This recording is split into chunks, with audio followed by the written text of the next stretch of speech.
There's a scene toward the end of Jerry Seinfeld's new Netflix special Jerry Before Seinfeld, where the man himself is sitting cross-legged in the middle of a street just behind a single accordion folder.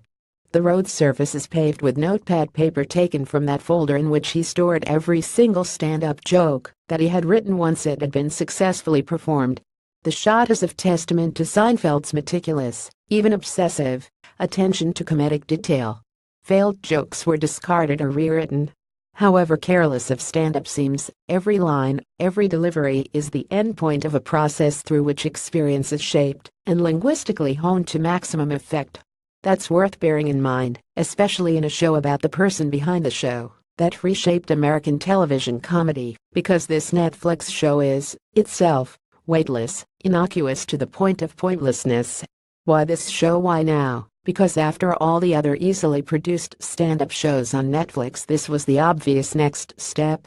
What was incredible about the stand-up wave of the late 1970s and early 1980s comedians like Robin Williams, Stephen Wright or Eddie Murphy is that they made shows from nothing.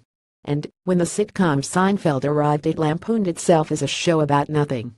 Of course, the show was actually deeply about the lived experiences and intertwined stories of mostly Jewish characters on the Upper West Side of Manhattan.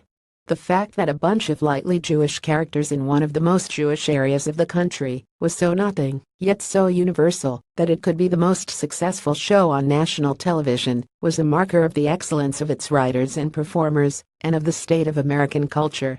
But the trouble with nothing, even a joke about nothing, is that it might not matter. The bread and butter of Seinfeld's comedy is observational.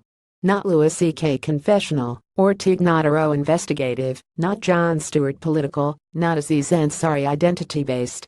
That makes Seinfeld the stand-up comedian timeless. Listening to The Graded Show, my 8-year-old daughter who has never heard of Seinfeld described the performer as an excellent comedian. And he is. But while Jerry and his cohort blazed a trail for those innovative comedians who are passionate and compelling, Before Seinfeld is little more than an innocuous stand-up set mixed in with a few innocuous reminiscences from celebrity Jerry. It's not clear whether the material Seinfeld is performing at the live comic strip show the core of this special is material that worked when he played that venue 40 years ago.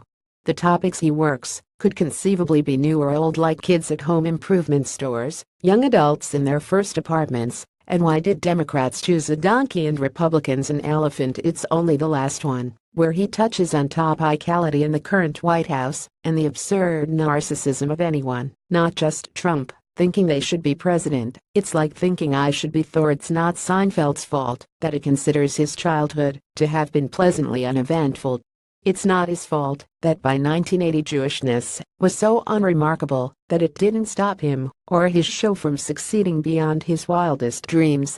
And it's certainly not his fault if people look at Curb Your Enthusiasm and think that Larry David was the genius of Seinfeld. But what is his fault is that he's made a Netflix show that is barely on a par with the fawning Celebrity Homes show Cribs. It's entirely competent, but entirely uninteresting. Compare this coming-of-age show with, say, Hassan Minhaj's passionate, tragicomic Homecoming King, also a Netflix stand-up show, and it's difficult to care about Before Seinfeld. Seinfeld claims that his first words were "leave me alone," and, on the evidence of this show, it's easy enough to do as he says. Dan Friedman is the executive editor of The Forward. Follow him on Twitter at @DanFriedman.